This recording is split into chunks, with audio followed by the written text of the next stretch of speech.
Hello, everyone, and welcome to our deep dive into the world of sleep. I'm so glad you're here. Have you ever wondered what's really happening when you close your eyes at night? It feels like we just switch off, but our brains are actually incredibly busy. It's like a secret, bustling city that comes alive while we're unconscious. Tonight, we're going on a journey through this hidden world to understand the magic of a good night's rest. So let's start with the basics.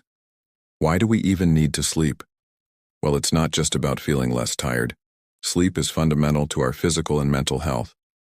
Think of it as your body's nightly maintenance crew.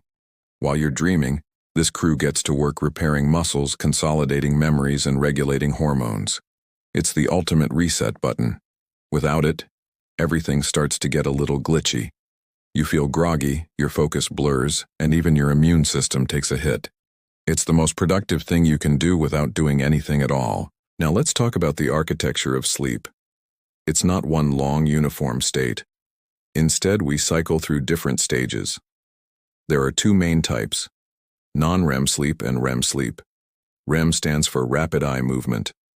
A full sleep cycle, moving through these stages, usually lasts about 90 minutes. We typically go through 4 to 6 of these cycles every night. The journey begins with stage 1 of non-REM sleep.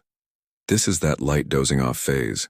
You're drifting, your muscles are relaxing, and you might experience a sudden muscle twitch, called a hypnic jerk. Ever felt like you were falling right as you were about to fall asleep? That's it. This stage is very brief, just a few minutes, acting as the gateway to deeper sleep. Next, we descend into stage 2. Here, your heart rate and body temperature drop. Your brain starts producing these little bursts of rapid rhythmic activity called sleep spindles. Scientists believe these spindles are crucial for organizing your memories from the day. You spend about half your total sleep time in this stage. It's like the main waiting room before the deep sleep VIP lounge.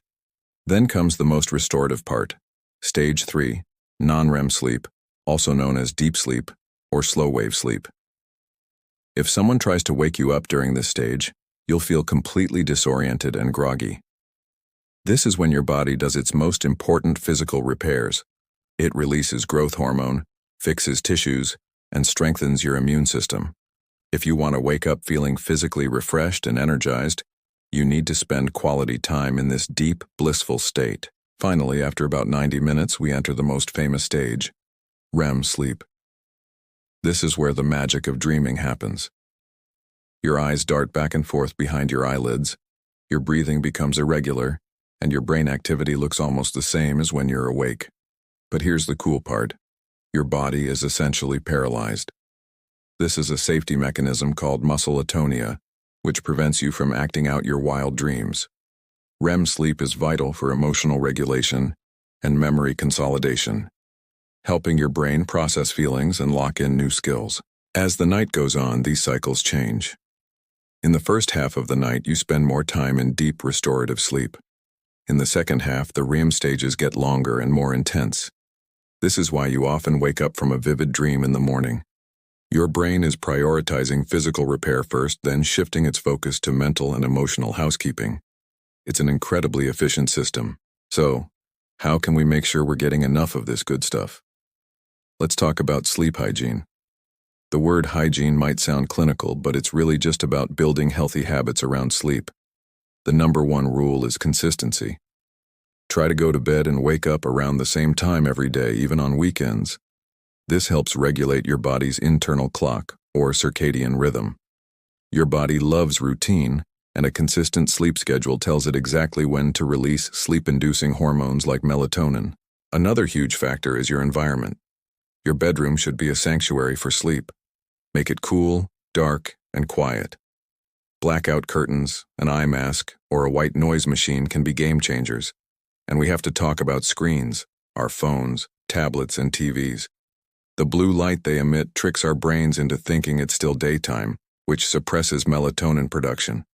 Try to create a digital sunset by putting away all screens at least an hour before bed.